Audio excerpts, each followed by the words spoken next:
नमस्कार मित्रांनो, आपण आज पाहणार आहोत ठाणे जिल्ह्यातील मुरबाड तालुक्यातील गोरगड हा किल्ला. हा किल्ला त्याच्या अवघड सुळक्यासाठी आणि साहसी ट्रेकिंगसाठी प्रसिद्ध आहे.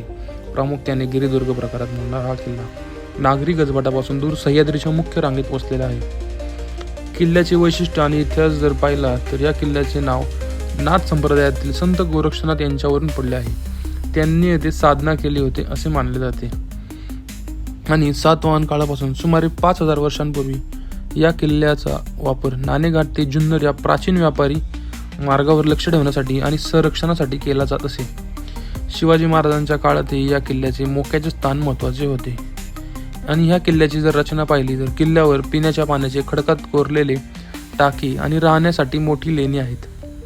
ह्या किल्ल्याच्या भेटीसाठी ऑक्टोबर ते फेब्रुवारी ह्या महिन्यातील हवामान सुखद असते आणि खडक कोरडे असल्याने चढाई सुरक्षित असते. तर हा ऑक्टोबर ते फेब्रुवारी हा काळ व्यवस्थित असतो आणि पावसाळ्यात आजूबाजूचा परिसर हिरवागार दिसतो. मात्र उभ्या पायऱ्या निसरड्या होत असल्याने पावसाळ्यात जास्त काळजी घेणे आवश्यक आहे. धन्यवाद.